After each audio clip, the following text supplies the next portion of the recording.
All systems go. Clear for liftoff.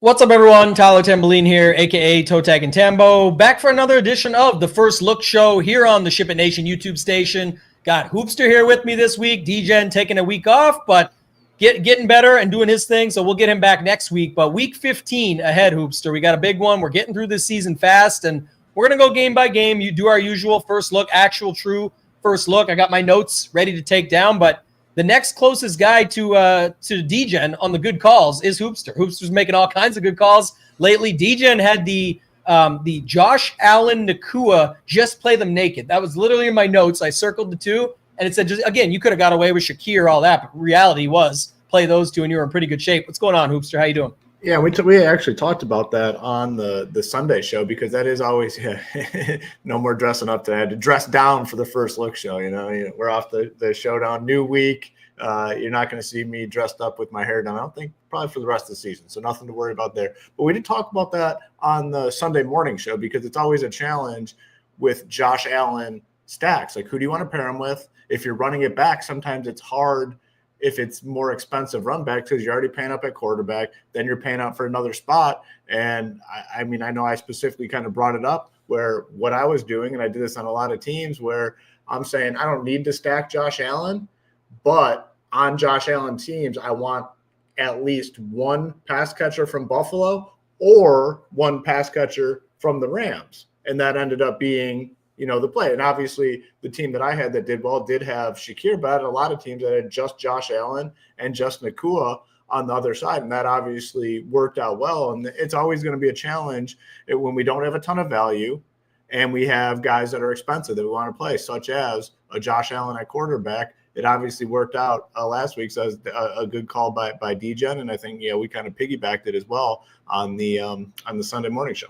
It segues good because it ties in. We're about to get to the first game here and go through this. Again, we go game by game, just try and keep it easy for you guys. But I will say, that's the other thing. We talk about this every single week. It's a Tuesday. This content is not for everybody, but a lot of people do like to get sort of a first glance, get an overview, get some ideas. You still have to take the slate that comes at you, though. And I think the big thing was, Hoop, and myself included, I adapted, but he was last in because of the thought seeing at the end. But the slate gave us Kenneth Walker being out later in the week, and it gave it to us early enough that when Nades and I did takedown breakdown yesterday, you could see Nakua and Shakir were really popping in our wide receiver values for the week. But it was you couldn't get to Josh Allen. But wait, Kenneth Walker goes out. Now you can very easily. So what does that do? A lot of people start with quarterback. If you started with the cheap running backs, saw the Shakir Nakua, even if you weren't loving it, that was just a way to naturally get different. The rest of the lineup almost pieces itself together. And you had something like that over on FanDuel having a pretty big week as well. So it's just the slate comes at you pretty fast sometimes as the week goes on. Calvin Austin, by the way, on Sunday, instead of you could have went to Freiermuth and he showed up in winning lineups. Najee Harris. Kevin Austin. My boy Kevin beating Calvin. Kevin did beat Calvin by 1 yard. 1 catch for 5 versus 1 catch for 4. But either way, good stuff to look at, and that's why we like doing these first look shows. You guys are able to see it, go through it with us. We can all find the stuff as we go along. If we come up with things, we'll get to them and look them up and more. We got the grades on here, Hoopster. We got the everything but the data. Obviously, if you guys are SHIPIT Nation members, we do update this. Our initial goes up on Wednesdays. And that's where we start to plug in things like the stack ranking, the DK and projections and ownership. We start to get the optimal levels, a little bit of color coding going. And then by Sunday, of course, you've got the actual games designated as well. But let's start it off here, Hoop. We've got, I think, 12 games this week, right? 12. 4, 6, 8. That's 12. And 12, yeah.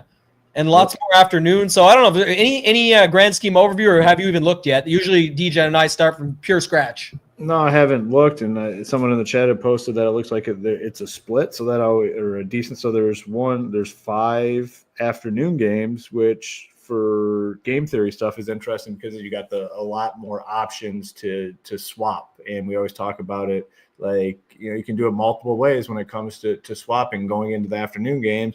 If your team kind of busted, go super off the chalk, when you make those swaps. If your team succeeded early on and you had a lot of low-owned guys go off, you can get a little more on the beaten path and play some more of those popular guys or pivot to more of the popular guys in the afternoon. So a variety of ways to kind of go about it. But the one thing is you definitely have more options this week with 5 games. We've had as little as 3 at some point this season. So 5 games in the afternoon gives you more options for late swap. And if you want to play both slates like they were talking about as well, you'd be able to just play afternoon only if you want. It's a really good slate that way. Just remember the big one that comes up often is because, like last week would have been a great example, smaller afternoon slate, but those running backs, in the afternoon slate get even more pop because that's all there is on that slate. So it's like things like that, or some people will say, oh, so-and-so like Nakua is going overlooked or Kupp is going overlooked, but then in the afternoon slate, he's not going as overlooked because there's only 3 games on that slate and kind of have to land somewhere, more people leveraging up on Nakua, things like that. But let's hop into the first game, and it's a team we just saw last night. The Dallas Cowboys going in to play the Panthers, and it's an interesting spot because obviously everyone beats up on these Panthers. You can run all over them. We saw Dowdle last night, like we talked about on the show, just going to hammer this guy, and he got the bonus. He had, a bunch of chances, but thoughts on this game, Dallas at the Panthers? Not super appealing. I mean, the total, that's one thing you can definitely take away from this early on in the week. Total spread. I mean, Panthers favored, which is crazy. Panthers favored by 2.5, and Cowboys are just so far off. Man. So, man, it's just crazy. 42.5. And I think the reason that they're favored is, I mean, man, it's like it's been bad. Obviously, it's been really bad. And we've talked about it for a while on the shows where they're still going out there looking to win ball games. At some point that could potentially come to an end. And I think Vegas is kind of thinking that this is going to be the week where they're like, fuck it, whatever happens type situation. Because they got the Panthers favored by 2.5, low total. There's 12 games on the slate. I'm assuming, again, this is a very raw first look, just diving in. Haven't even looked at many team totals or game spreads or anything like that. Just not super appealing. I think Dodo's going to be fine. I mean, 6,100 on DK, but what really stands out is the 7,100 on FanDuel is going to be really, really cheap this week. And I have to imagine his workload continues regardless of their mindset. CeeDee Lamb got it done early, but then kind of cooled off a little bit. And, the commentators talking last night, there seems to be legit concern with the shoulder injury. I mean, I'm sure he's fine. He's going to play, but you could see it was bothering him during the game. I mean, if he fell on that side, like he was getting up relatively slow. So I think there are some concerns there. Schoonmaker played a lot more than I think we anticipated. I mean, I played him on Showdown. I had probably like 4 or 5%, which is way over the field, but he played in spots where Ferguson typically gets all the work. So I did think that was one thing that's interesting. Definitely takes away some appeal from a guy like Ferguson this week. Tolbert really didn't do shit. So I don't know. It's tough. I mean, Rico for sure stands out. And then on the Panthers side, you can look at probably Chuba Hubbard, and some of these pass catchers. I mean, they're projected to win a ball game. Like they're favored to win a ball game, which I don't think has been the case all season long. Bryce Young, 5,300, and then on FanDuel, 68. He's actually looked relatively good. I think this is a pretty decent spot for him. So we're gonna have to see how it all stacks up. But an easy way to play this game, I think, if you want exposure early on in the week, would be like Bryce Young single stack with Rico on the other side, because I think Rico's the one guy you can count on with Dallas over there. Yeah, one thing to note, because I don't have much interest at all in the Dallas side, I actually worry a little bit about what you said too, just eventually just shutting it down. Like Fergie was first game back, but also it's like now why, but like with CD, the shoulder and stuff, it seems pretty fair if you land there in a secondary stack or something. I get it, but I would actually have more interest in the Panthers side, and Thielen at 5,400, another good game. People just are going to expect the first game. I said this last week about Judy, said it about Thielen. It's not like they were needed. The point being, though, is like they don't need to put up, you want 40-point games or 30-point games out of them, but it's just not going to be what you need at these price tags. So I'm more than fine with something like that. And then also Chuba Hubbard, don't forget, it's pretty sad and unfortunate news, but Jonathan Brooks retore his same ACL. So, I mean, they go back. That was kind of why people were moving off. Chuba Hubbard's been great all season. He gets the snaps. He gets targets. He gets a bunch of rushes per game. They're a favorite now. This could be a back and forth affair. And I just don't worry about Miles Sanders. And with Brooks out now, that's kind of what I thought they were leaning back into, and the unfortunate news of his injury. So sucks for him as a young player and that happening twice. But for Chuba Hubbard here, opposite side of Dowdle, I've got interest in both these running backs in this game. And that's kind of it. And Thielen maybe the case for the Dallas guys, but not a lot there. Let's move on. Let's go to the Chiefs at the Browns. 6,700, 5,700. I mean, I'm not playing Mahomes. We know that. But the Browns at home here, Winston stuff, kind of came down to earth a little bit last week. We weren't sure how that game was going to go. Kind of a sneaky game because both them and the Steelers were coming off of huge scoring affairs and big time output. Not so much for the Browns last week. Do you think they bounced back here, or how do you see this one playing out? The one thing that definitely kind of stands out right out of the gate is the Chiefs only favored by 4.5. I mean, you probably would have anticipated that number being a little bit higher, but man, they're just playing nasty, grinded out type games, and they've been winning them all season long, and they have just an uncanny ability to make these games gross, ugly, sluggish. It's happened all season long, and honestly, it's probably by design. Now they have two reliable running backs. Just not a spot that I'm going to be looking to. I mean, Travis Kelce, potentially. We got to see what else we have at tight end, but like the 6,700 on FanDuel is the one, I guess, price that might stand out a little bit to me.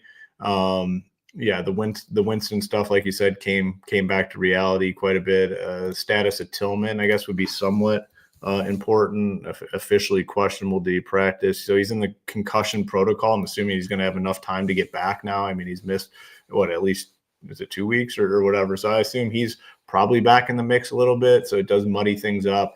But, my initial lean on this game right out of the gate is the Chiefs on the road find a way to just make this ugly like they've done with the majority of games this season.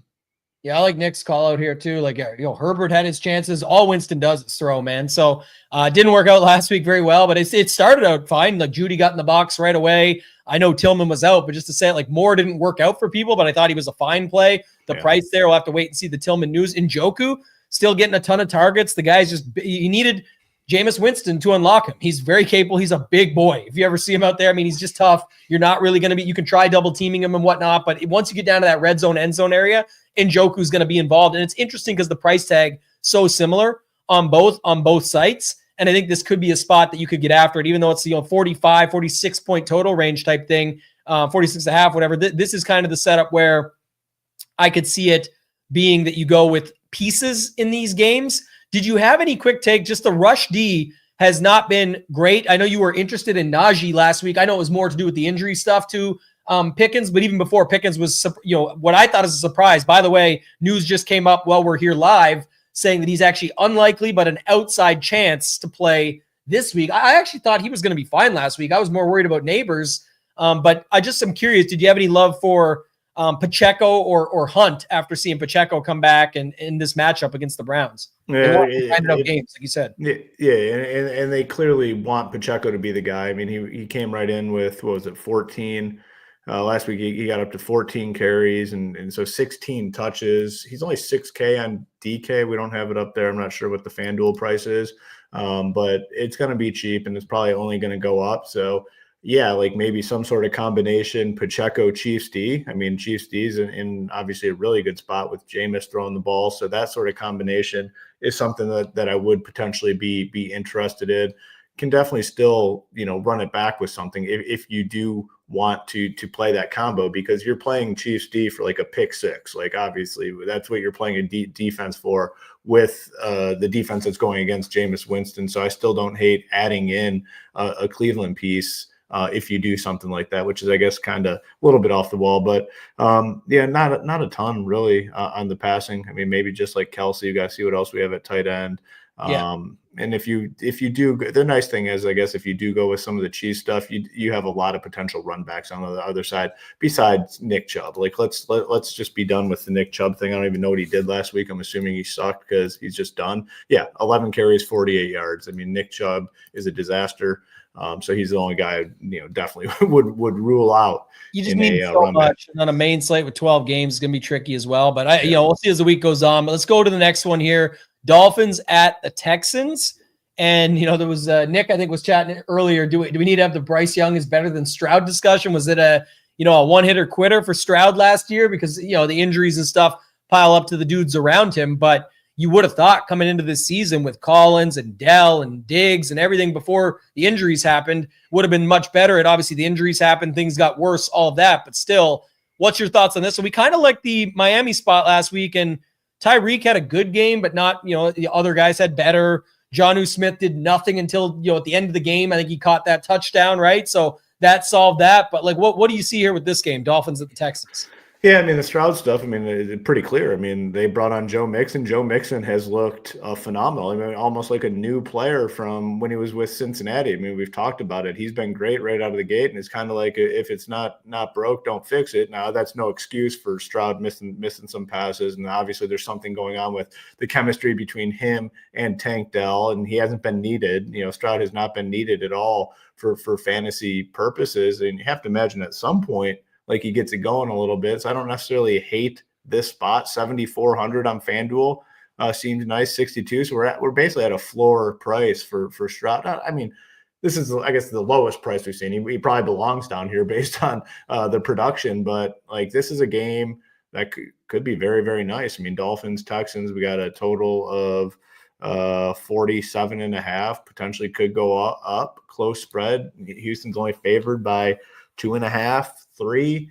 A lot of pieces on both sides. This is like a game stack potential. It appears to me, and I'm fine, continuing to play Tua. Tua was fine, but the thing is, he had quarterbacks that just absolutely went off this past week, so it wasn't needed. And you got both quarterbacks, I think, playable. Running backs, Achane and Mixon playable. 3 pass catchers on both sides, like Hill, Waddle, Jonnu on the Dolphins side, Nico, Tank Dell. If you watch the shows, I got to mention my boy Dalton Schultz. He's still cheap, 33. So you have plays at every position in this game, which makes it very appealing for fantasy purposes. I do think, though, initial read before we continue on and check out some of these other games, there's probably going to be some ownership here. Tyreek had the big game, got there late. His price is still cheap, like 80 or 74 on DK. That's a cheap one. So it looks good. I think the field probably ends up getting on this one quite a bit. Yeah, you got to think about that. I'm going to address a couple things in the chat. Jen Joseph brought up the nice thing about the stone. Yeah, you can always tell what the pace is going to be. The one thing about that, though, you got to add other factors. As much as any game could be, it goes one way or the other. So that's how you think about it. But I'm just saying more of going into the dog pound is never easy. Kansas City wants to play a ground and pound style game. There is the ability for that. But again, if it shoots out early, you could see a Jameis versus I can't even bear the Jameis interview after the game if he beats Patrick Mahomes. Oh my gosh, I'll have to turn that one off because the guy's funny, but it's just hilarious some of the stuff he says. If he beats Patrick Mahomes and takes them off their rocker, that would be insane. So build for that if that's what you think. So I'll note that. And then the next one was going to be just to Hoop's point here, like it was brought up. Reek did have a good game, just didn't show up on a lot of the winners. Again, when Nakua smashed that, a bunch of cheaper plays got very close. Like a $5,200 Jennings at 26 or 27 is always going to show up more than a $7,100 Reek, who is still kind of lower owned at 31 points, right? On a $7,100 price tag, now up to 74. So build accordingly, see where the ownership goes. Like Hoop said, I think if you're going after these games, typically with these Dolphins games, HN can get involved. Tyreek, Jonnu, Tua, kind of cut it off there and then mix your pieces. But the overstack seems better than just picking your spots more than anything. It's either it does or it doesn't. And that's how I kind of like building for it, at least thinking about it early on. In a dome too.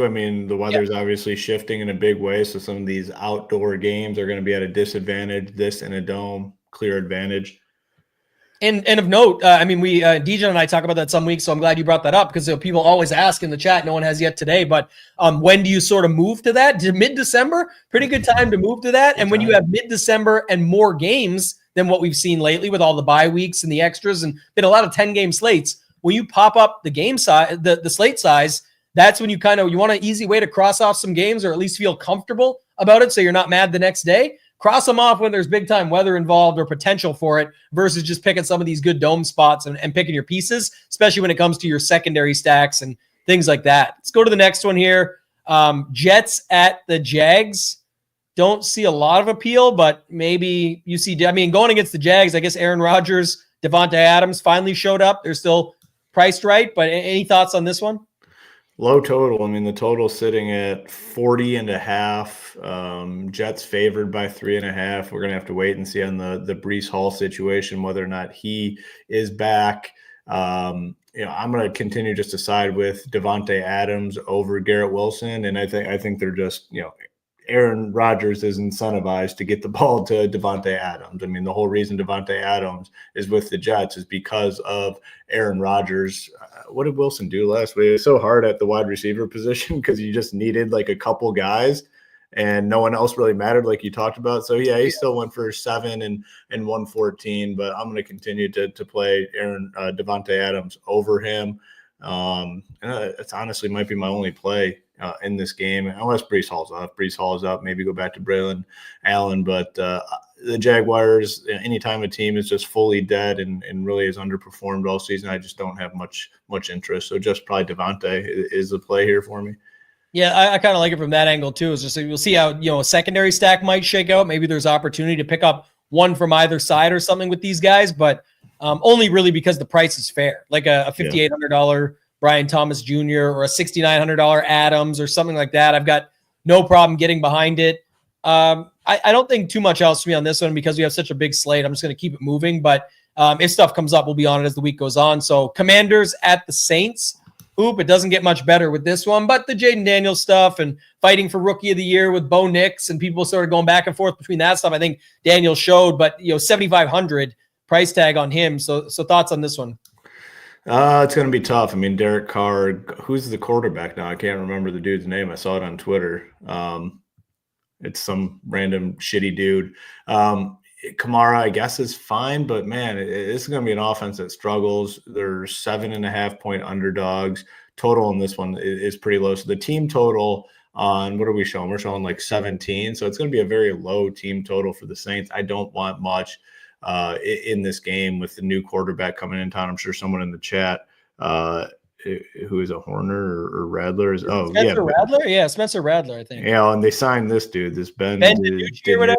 Yeah, so it's going to probably be a disaster for the Saints. Yeah. The thing that stands out for me, though, on the Commanders side is a guy that continues just to come in criminally low-owned every single slate, and he's gone off a couple times this year. It's Terry McLaurin. I mean, he's going to be, I imagine on a 12-game slate, continue to be low-owned. He's got a real price tag, $7,200 on DK, $82 on FanDuel. People are not going to want to pay it. I'm imagining early on in the week. I mean, I think he's probably 1 or 2% owned, and he's had multiple touchdowns a couple times this year. So that's one thing to take note of this week. Keep an eye on the ownership. I imagine it's going to be very, very low.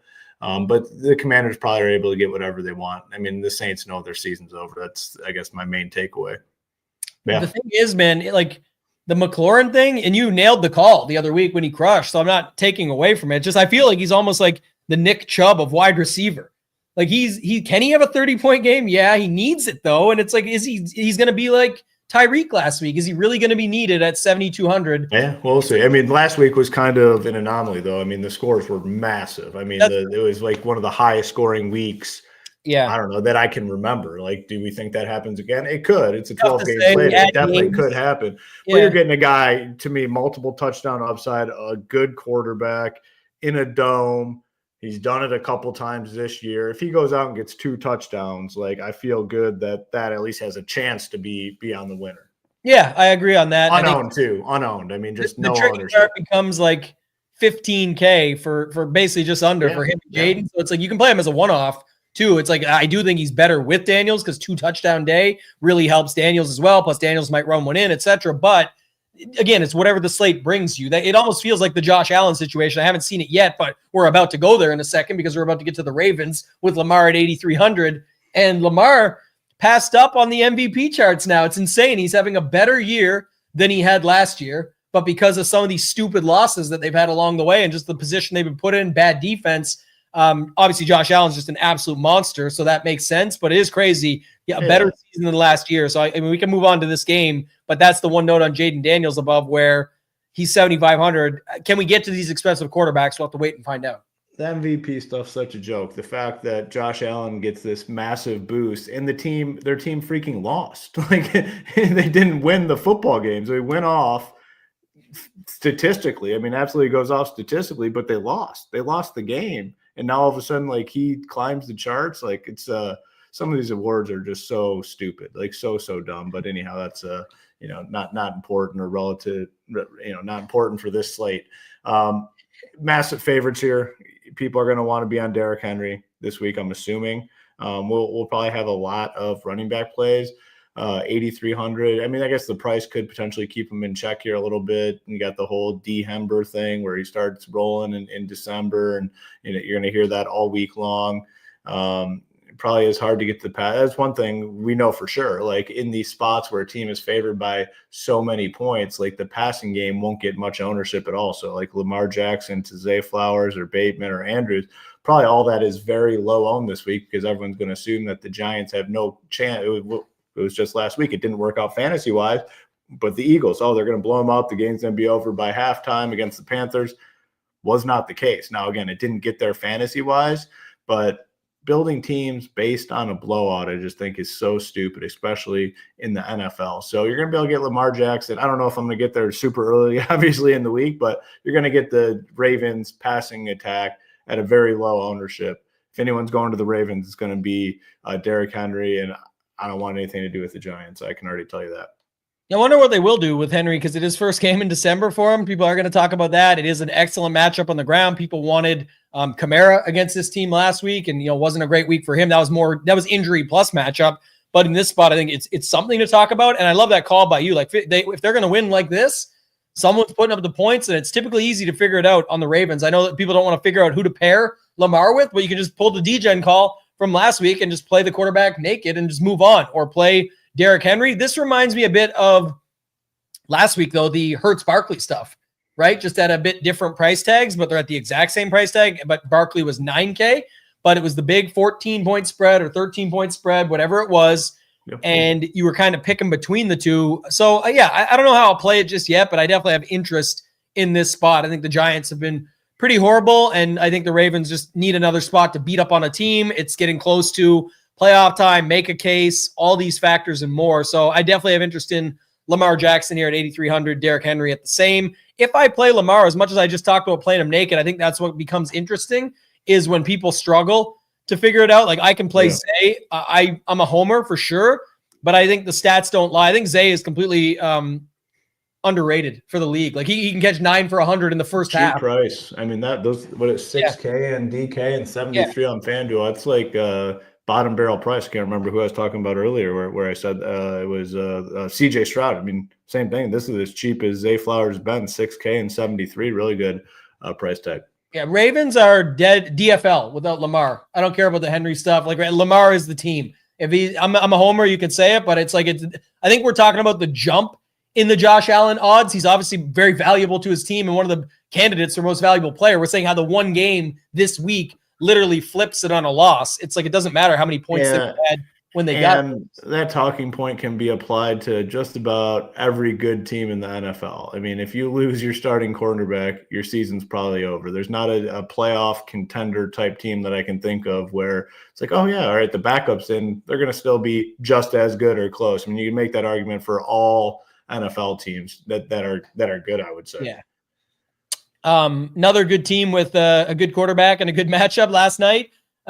Crushed was the Bengals, right? Obviously, Jamar Chase had himself a game. We just talked about quarterback and running back at 8,300. How about a wide receiver at 8,400? Jamar Chase, I think if you're playing him, you're pairing him up. We saw it just again last night. It's the pretty obvious setup here. But now maybe people move to T. Higgins or somebody else because they think he can't do it again, right? What's your thoughts on this Bengals-Titans game matchup here? They throw the ball a ton. I mean, in all situations, they're just chucking the ball. And I think this is something to take note of early on in the week. And we'll see where the ownership falls, but they are the number. It's like 70-some%. I mean, it's a wild number. And I don't think they right here. Yeah. I don't think they're going to stop. Like why stop? Like their season is obviously over. Jamar Chase, you can tell, wants to rack up these stats. You can tell after last night. I mean, he easily could have just not gone into the end zone. They could have kicked the field goal at the end of the game as time expired. He wants stats. He wants touchdowns. Fine going back to him. I mean, this could obviously be one of those spots where, it goes to T. Higgins instead. I mean, people are week to week in the NFL, how they analyze things. T. Higgins fully busted last night. When people build their team, they're going to build Chase over Higgins. I think getting on Higgins makes sense. We talked about Yossi Vosh. I mean, if they're going to be passing this much, like, you got to consider them. 3,800, 56 on FanDuel. Gesicki as well. Like, Joe Burrow with Chase Brown. I mean, a team that's passing this much, like, you can go Burrow to Chase Brown stack and nothing else. And, Burrow could pass a couple to Chase Brown, one to somebody else, and that's the stack that wins. So it's a team that you want to keep an eye on for the rest of the season. If they're going to continue to push the pace like this offensively in regards to passing, like, you just can't ignore that for the rest of the season. And they're playing a Titans team where can probably do whatever they want. Titans obviously have nothing to play for, and it's just going to be like Pollard and Ridley most likely on the other side. The price for Ridley is still really cheap. I highlighted them both. Don't think we have to talk about it too much. Obviously, it's a good spot for either. I think, you look at the grades, and we just saw like what Dowdle did last night, for example. It's just another spot. Pollard coming off another good week. I think he's fine here. So if you want to do that, you can put him in. If you want to get different with it, I guess it's probably going to be to go to, I don't know. Again, we'll see what people do. It's early in the week, but feels like more people would want to be on the passing attack here when Chase Brown kind of has a good matchup as well. And he's just getting a ton of volume still. Yeah. He's up $1,000 from the chalk slate when he was 6,200. So you do got to consider that, but it's like that slate at 6,200, he did horrible and put up 19. Like, it was no involvement pretty much. And he got 19 points. It felt like it, at least, that he could have had 30 plus. So 7,200 wouldn't scare me away at all. They still have a very healthy 26-point team total as well. Go ahead. In regards to this, and I clearly said any good team in the NFL. The Browns are not classified as a good team in the NFL. Yes, they've been better with Jameis, their backup, but they're not a good team. They started with a bad one too, so that's why. Exactly. They've been in trouble for a while since that. But Patriots at Cardinals is the next one up, Hoop, and we're getting to the afternoon games, the first of 5. Cardinal games this season, I'd say, have disappointed for the most part, fantasy-wise. I guess it's easy because I don't really like anything on the Patriots side besides Hunter Henry. I think he's fine. Cardinals side, I keep trying to make it work, man, these stacks, and it just hasn't worked at all. Trey McBride is always fine. I mean, we saw it at the end of last game. He almost fully sucked out again. We talked about this on the Sunday show. Like, he just gets the work in these trailing game scripts, and he just goes to him. Almost had a touch. He had like 3 catches on the last drive. Almost found a touchdown. Just, it's so valuable, a guy like McBride to have. So I think he's clear. What is he, $6K and then 75? Totally fine with that. The price on Marvin Harrison is now down to 55 and then 66 on Fan. Wow, yeah, these are some cheap price tags for the Cardinals guys. But yeah. It's been tough, though, outside of McBride. This might get popular. I don't even know. Like, again, usually at the start of the week when I think, oh, no one wants to go back there. They killed everybody last week. People in the chat like Nick and even yourself saying it, me included, there's zero chance I go away from it. Like, I'm not playing all that McBride last week and then not playing it this week. Yeah. So definitely play McBride. I think he's clearly the best play in Connor as well. Like, McBride, you can just play as a one-off. Like, you can just play him in so many different ways. All the matchup's good. I don't really like the Patriots stuff. You don't have to run it back or figure it out. I don't understand still. I've been a guy that's on Hunter Henry all season, and I don't even know why.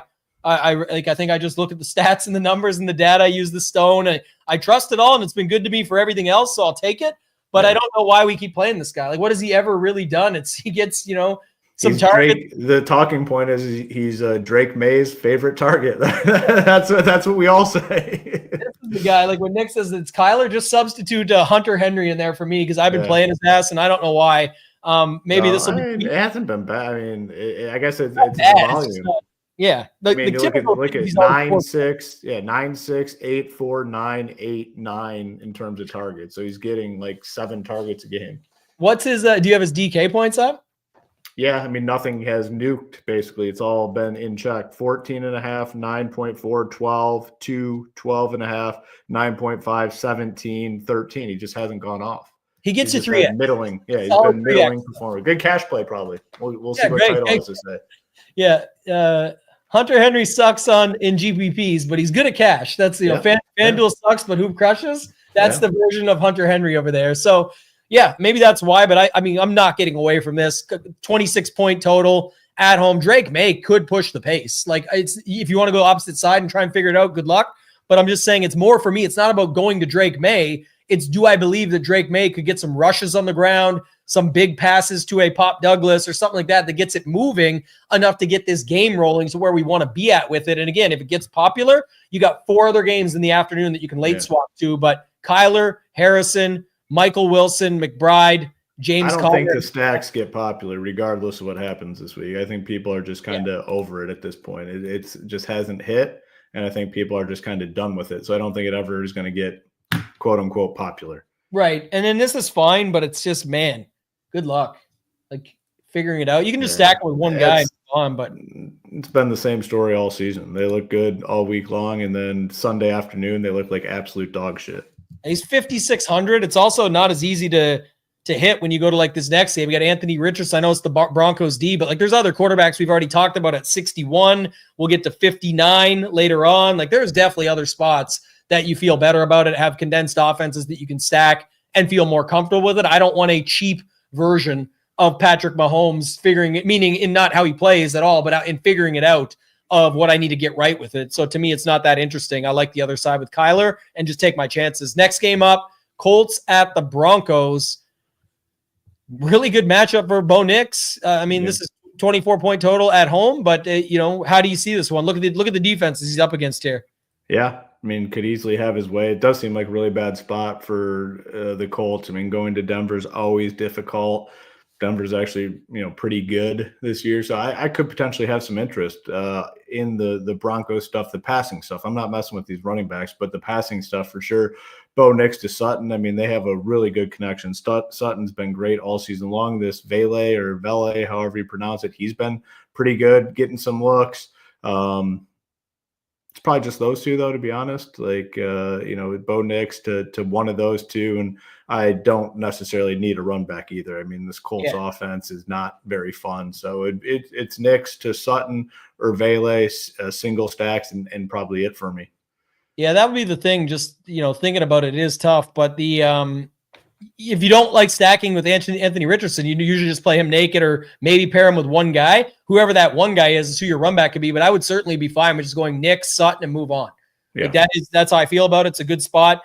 They still are running Javonte, but McLaughlin's been mixed in. Estime's been some games. They are comfortable, and Sean Payton is willing to move these guys around and just make it trickier on the defense. You can get lucky and try and pinpoint the spot. I do note that sometimes you see like automatic is Nix and Sutton, but then forget looking at the stone that like it's just as good of a matchup on the ground. It's just like when we're figuring out offenses and how condensed they are. Well, this running back room is not very condensed. They'll use anyone and everyone at random times. So no, I don't like these things. Like, again, it's to each their own.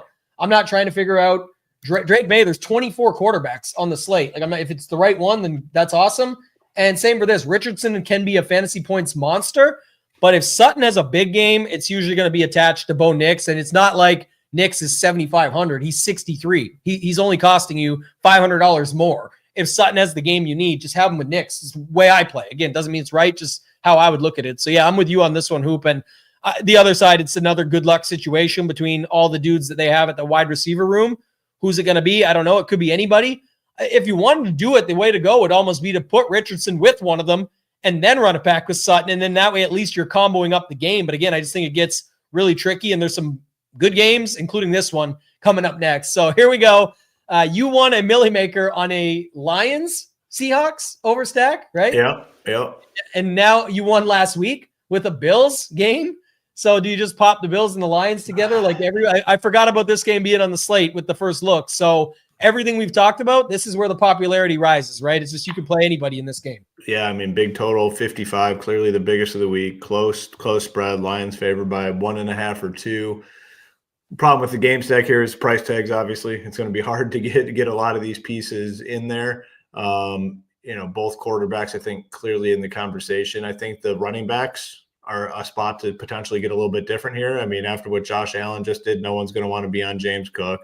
You know, the situation with the Lions, I mean, they're at kind of all-time high price tags, and they split between Gibbs and Montgomery. I mean, they both had big gains, but I think that's the one spot in this game that you can look to get a little bit different if you're trying to get a little bit different. I mean, both teams are probably at their – I mean, Bills for sure at their best when they're passing the ball.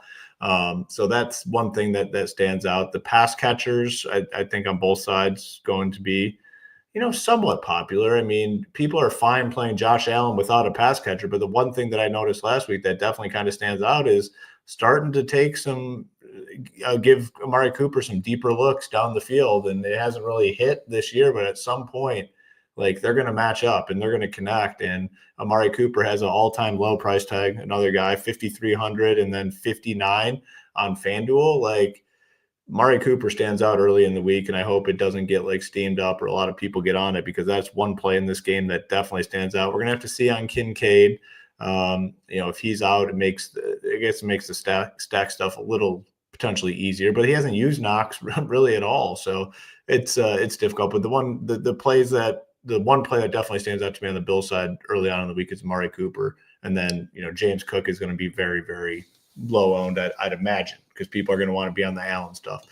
With the Lions, you know, Amon-Ra, if this is a back and forth sort of game, like either Amon-Ra St. Brown or Jamison Williams very likely goes off. The price tag actually on Amon-Ra is not bad. 7,600 on DK is, I mean, he's clearly disrespectful. Right? Very disrespectful price tag. It might be Justin Jefferson-esque for a guy that can catch like 12 balls and get the yardage and the touch. He could have 12 for 120 and 2 touchdowns and would not surprise me. So, yeah, I thought it was pretty low. That's definitely a bad price tag, or too low of a price tag.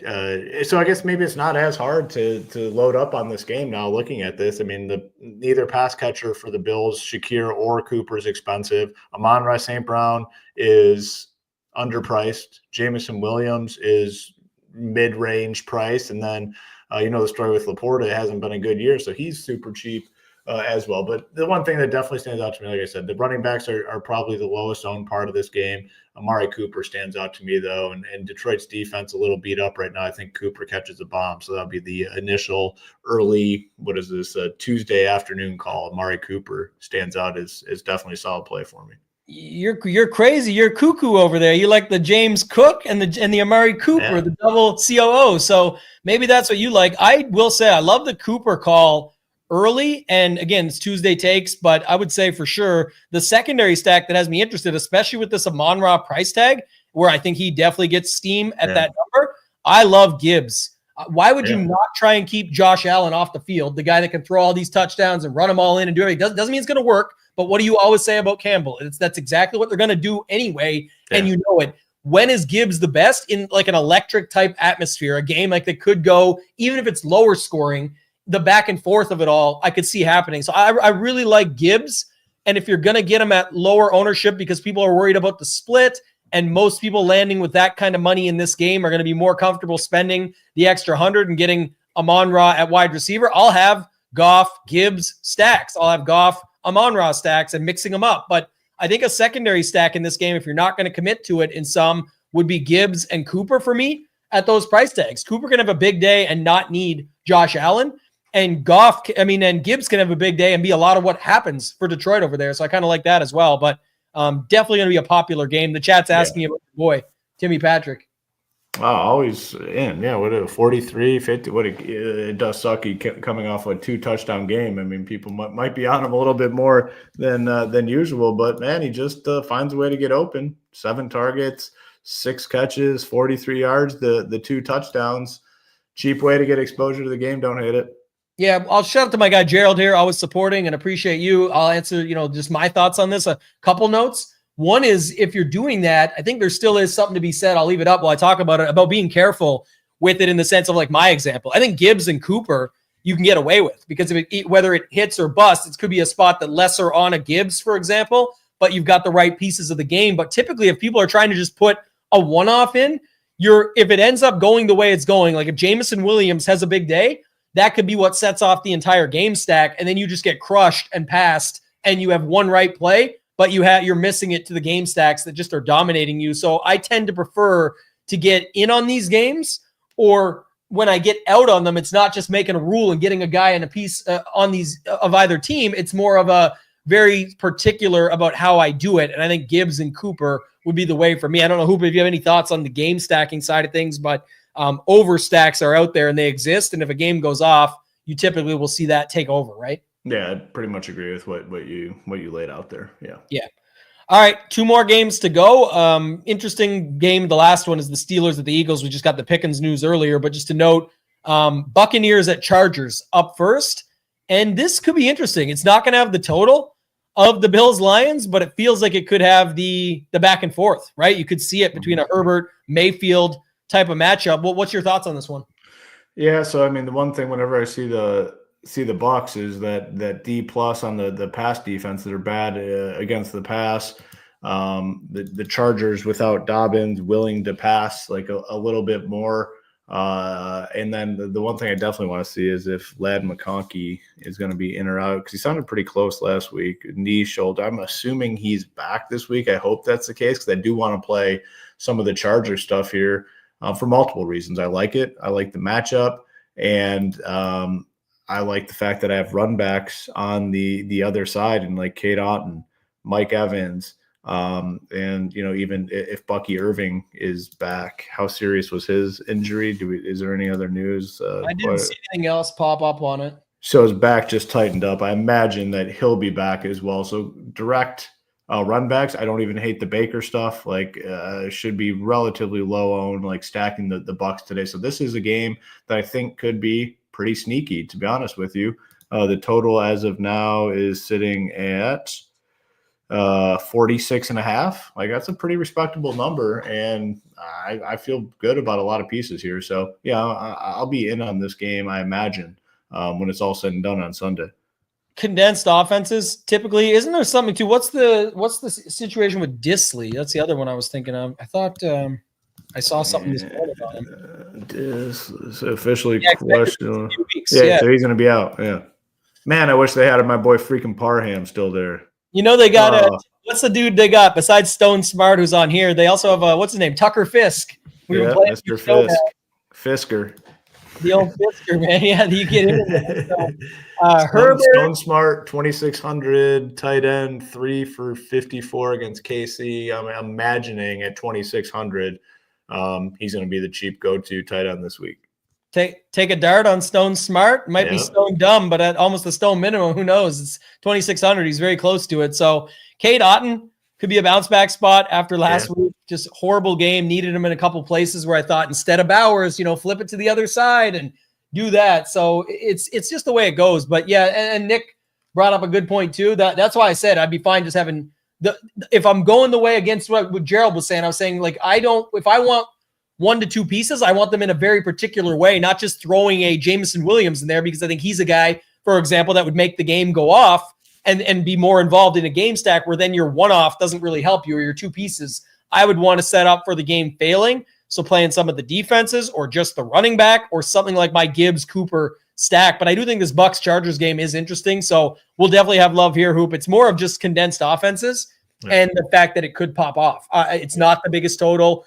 Depending on how the afternoon shapes up, if everyone's in line on that other game with the big total, this is probably the one I like best after it, right? I think we were just whatever on the Broncos. The Cardinals, I'm going to have some because what we talked about, but I would like this game next up, and I think others will too. But yeah, I like it. Yeah, I like it. We'll see as the week goes on. I mean, a lot depends on like Ladd McConkey, whether or not he's in or out. Like that's pretty big news.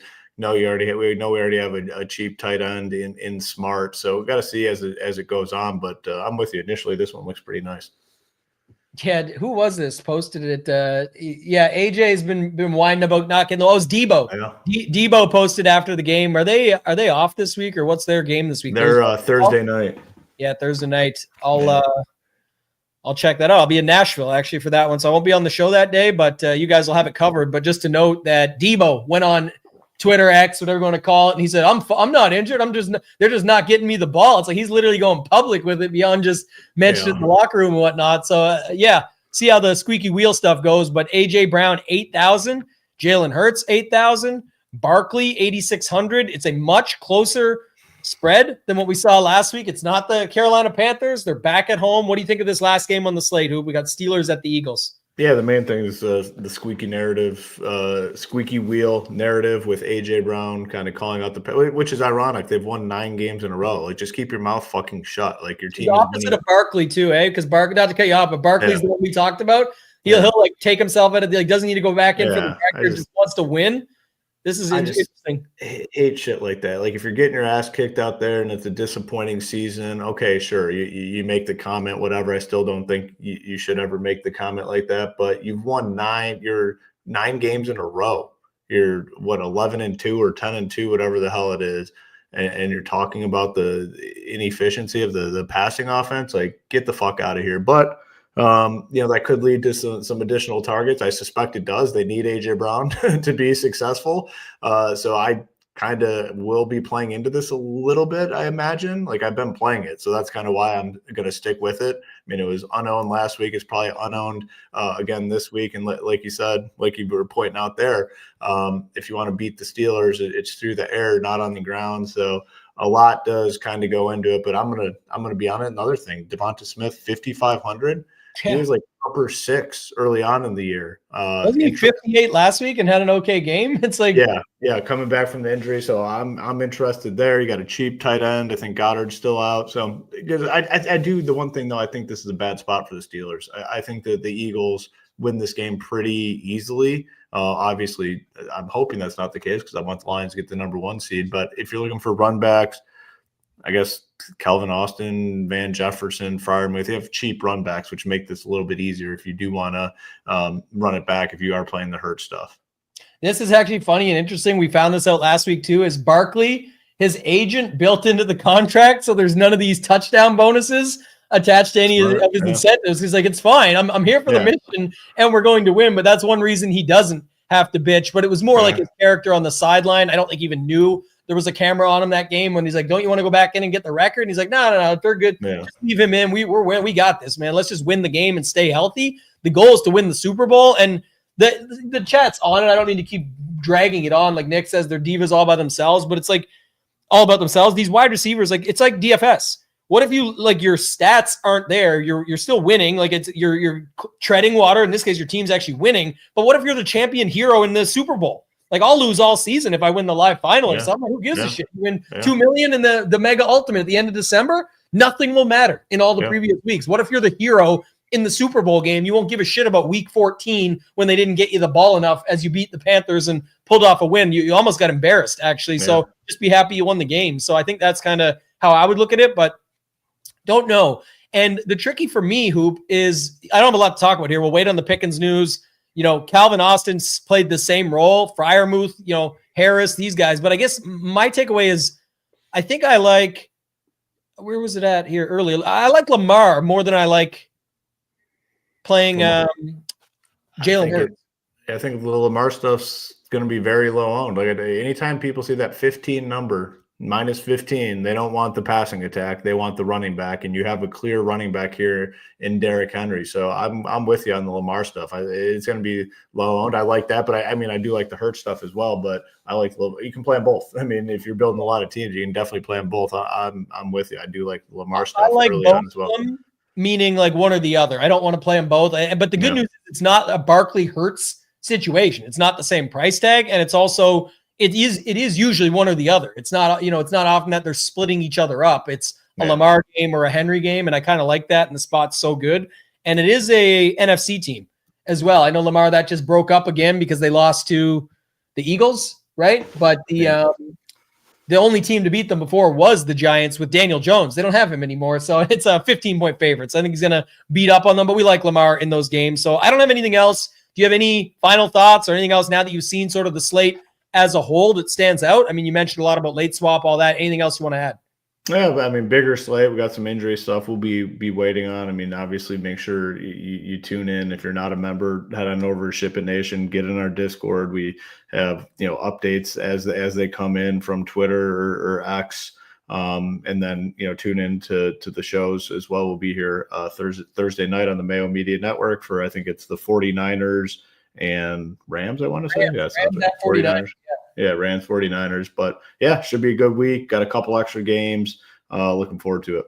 Yeah, lots of slates you can play, lots of stuff we got you covered for. Again, if you want to get in, the time is now. Go to Join the Nation. It's the best deal. We got a lot of people upgrading to it or moving over to it, and then others on and joining us new. So welcome to all the new members. But the rest of the season through Super Bowl for $99, there is so many slates. Like some people don't know this, but 2-gamer coming up on the 21st. It's a 2-gamer on Monday the 16th. So you'll have Showdown and a 2-gamer. It is a 2-gamer coming up on Christmas Day. There's going to be all the playoff slates. Like there's a ton of football left. And instead of paying $165 or whatever over the 3 months, you can pay $99 for the rest of the season and just $129 if you want to add Shiptimizer. If you don't know anything about Shiptimizer or haven't used it yet, you can go to tutorials right on the site, shipitnation.com. It's free to get in on the action there. But that's going to do it for this one, guys. Appreciate you watching. We'll have you covered on all the rest of the shows this week. Thank you to Hoop for filling in. Shout out to our guy, DGen, for Hoop, and for myself, ToeTagginTambo.